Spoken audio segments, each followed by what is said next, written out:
সর্দার বল্লভভাই প্যাটেলের ১৫০ বছর পূর্তি উপলক্ষে গোটা দেশে চলছে নানা কর্মসূচি। পিছিয়ে নেই আমাদের ছোট্ট রাজ্য। রাজ্যের প্রতিটি মহকুমাতেই দিনটিকে বিভিন্ন কর্মসূচির মাধ্যমে স্মরণ করে চলেছে সরকারি বেসরকারি বিভিন্ন দপ্তর এবং সামাজিক সংস্থা। সর্দার বল্লভভাই প্যাটেলের ১৫০তম জন্ম উৎসব উপলক্ষে দিনটিকে স্মরণে রাখতে বিভিন্ন কর্মসূচি গ্রহণ করেছে ধলাই জেলার গন্ডাছড়া মহকুমা থানার আরক্ষাকর্মীরা। দিনটিকে স্মরণে রাখতে পদযাত্রা, দৌড়যাত্রা এবং একতা দিবস পালন করার পর রবিবার কচিকাঁচাদের নিয়ে আরক্ষাকর্মীরা পালন করল মন মাতানো ছোট্ট একটি অনুষ্ঠান। রবিবার গন্ডাছড়া মহকুমা থানার আরক্ষাকর্মীদের উদ্যোগে শ্রী শ্রী মাতা কালী মন্দিরের নাট মন্দিরে অনুষ্ঠিত হয় কচিকাঁচাদের মধ্যে বসে আঁকো প্রতিযোগিতা।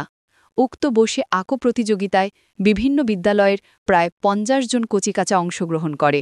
উক্ত প্রতিযোগিতাকে কেন্দ্র করে অংশগ্রহণকারী কচিকাঁচাদের অভিভাবক এবং অভিভাবিকারাও ছিল বেশ উৎফুল্ল।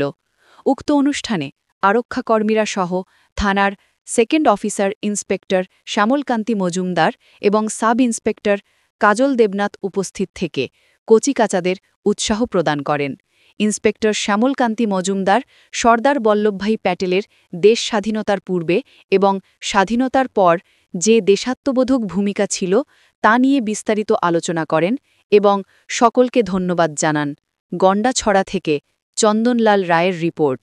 সর্দার বল্লভভাই প্যাটেল, যিনি 1875 সনে 21শে অক্টোবর জন্মগ্রহণ করেন, ওনার 150তম জন্মবার্ষিকী উপলক্ষে আমরা গন্ডাছড়া পিএসের পক্ষ থেকে আমরা একটা বসে আঁকো প্রতিযোগিতার আয়োজন করেছি।